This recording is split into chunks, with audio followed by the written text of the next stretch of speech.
Hi, church family.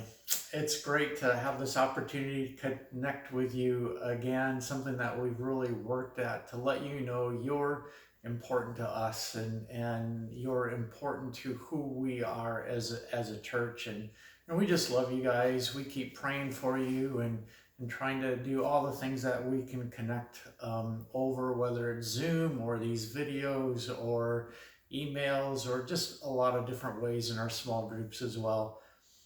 I've been thinking about this next Sunday as we wrap up John in our series, and I'm just going to talk about that just a little bit as a warm up because I think it's important. Peter and the other disciples, six of them went fishing, and they weren't catching anything, and they went and were out on that lake and on the water and doing what they went back to actually. Um, Jesus was raised from the dead, but they didn't know what was coming next. And so, what do we often do when we hit an uncertain or an unknown time? We kind of go back. And that's what the disciples did. They went back to fishing. That's who they were, that's what they did, that was their purpose for living. And so, they went back. And at times of uncertainty, we tend to constrict, to pull back. And I think that's just our human nature, and to recognize it and talk about is a little bit about what we're going to be doing this Sunday and what purpose we have in this world, especially right now as we have this strange new reality. And so instead of going back, I want us to kind of think about how do we move forward. And last Thursday in our staff meeting, I mentioned to our staff, we're doing well. We've got kind of a system, a strategy of connecting with you. And it feels like it's been working from what we've heard from you guys.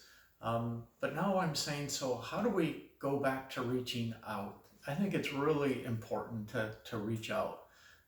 The things that we've done as a church to reach in our community, we've not been able to do with community meal or community, the food bank and other things. And so we're thinking about that. And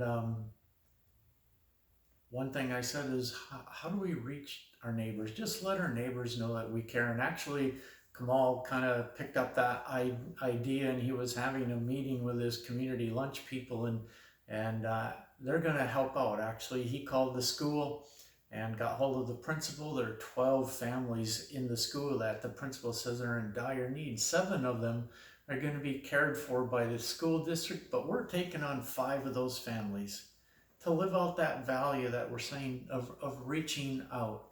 We're going to make 100 care packages just to give to the people around the church and the community to let them know we're thinking of them, we're praying for them. And those are things that we're trying to do to just keep having this idea that we're part of this community and want people to know. And that's our purpose. We don't want to go back and just pull in. The purpose is, how do we keep moving forward? And so my challenge to you today is to think that way too. How can you go forward and not pull back? Our human tendency, as I say, is to pull back, and we can keep reaching out. We want to do it in safe ways. I'm not asking you to stop the social distance, to do any of those things. And when we do the packages, we're thinking, how do we do this in a sanitized kind of way? But we need to be creative. And so those are kind of some of the thoughts. And as you prepare for Sunday, actually, just read John chapter 21. Get a feel for what we're going to be talking about and sharing about. And one last reminder, a couple last reminders actually. Don't forget, tonight we're going to have the Zoom video, and you've gotten an email about that. If you haven't received an email, you can email me at don@richmondbaptist.com. And don't forget, in a couple weeks on May the 10th, we're going to be changing our morning format. The biggest thing to remember is we're starting at 10:30, starting on May the 10th at 10:30 instead of 11:15. So just mark that in your calendar so that you remember, and keep thinking about what can we do as a church to be God's hands, feet, and heart to our community. And have a great day.